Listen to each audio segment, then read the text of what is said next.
जम्मू में लगातार बदलते आबादी के पैटर्न को लेकर एमएचए की एक उच्च स्तरीय कमेटी जो है इस समय जम्मू के दौरे पर है। 3 दिनों का ये दौरा है और रिटायर्ड जस्टिस पीवी नवलेकर की अध्यक्षता में ये कमेटी बनाई गई है जो 3 दिनों के जम्मू कश्मीर के दौरे पर आई है। इसका सीधा मकसद ये है कि जम्मू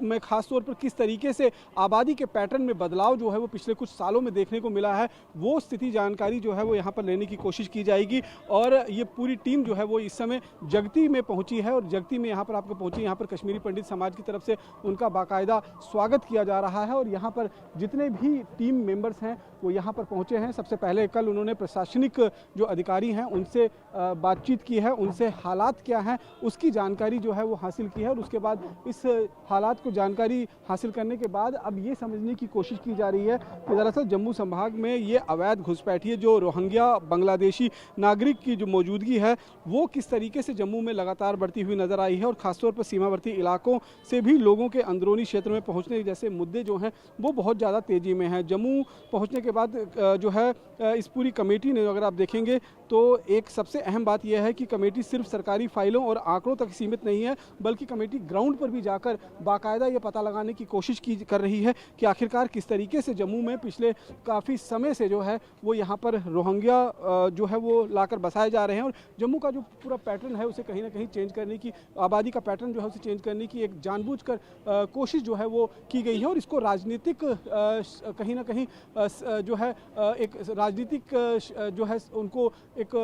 पूरी तरीके से संरचना मिली हुई है। और उसी के आधार पर यहाँ पर ये पूरी की पूरी तरीके से जो पैटर्न आबादी का है वो चेंज होता हुआ नज़र आ रहा है। सबसे पहले 2009 में पहली बार एक रोहिंग्या जो है वो जम्मू में आकर बसा था और उसके बाद पूरे जम्मू के अंदर इस समय अगर आप देखेंगे तो हज़ारों की संख्या में बाहर से आए हुए जो लोग हैं वो कहीं ना कहीं यहाँ पर आकर बसे हुए हैं। और इससे कहीं ना कहीं जम्मू का जो पूरा आबादी का संरचना है वो कहीं ना कहीं बदलता हुआ नज़र आ रहा है। और इसी को लेकर ये अहम टीम का जो दौरा है वो जम्मू में किया जा रहा है। 3 दिवसीय ये दौरा है। हालांकि ये कमेटी मई 2026 में इसका गठन जो है वो गृह मंत्रालय की तरफ से किया गया था और ये पहला दौरा जम्मू कश्मीर का है, इसलिए इसे बहुत अहम माना जा रहा है। यहाँ ग्राउंड सिचुएशन एक्सेस करने के बाद ये पूरी रिपोर्ट जो है वो एमएचए में फाइल की जाएगी और ये पता लगाने की कोशिश की जाएगी आखिरकार कैसे जम्मू के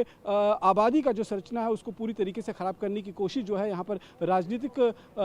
षड्यंत्र के रूप में यहाँ पर की जा रही है। और किस तरीके से यहाँ पर जो राजनीतिक पार्टियां हैं उनका भी कहीं ना कहीं सहयोग इन लोगों को मिल रहा है, क्योंकि कहीं ना कहीं अगर ये जो लोग आते हैं चाहे वो बर्मा के हैं चाहे रोहिंग्या के हैं, ये तमाम वो लोग जो अवैध रूप से जम्मू में आकर बसे हुए हैं उनके कानूनी कागजात जो हैं वो तैयार किए गए हैं, उसमें भी किसी न किसी ने उनकी मदद की होगी। तो ये सारे पहलुओं की जांच जो है वो ये कमेटी जो है वो कर रही है और ये जानने की कोशिश कर रही है कि आखिरकार कब से ये पूरा का पूरा षड्यंत्र जो है वो शुरू हुआ है और इसका आने वाले दूरगामी परिणाम क्या हो सकते हैं।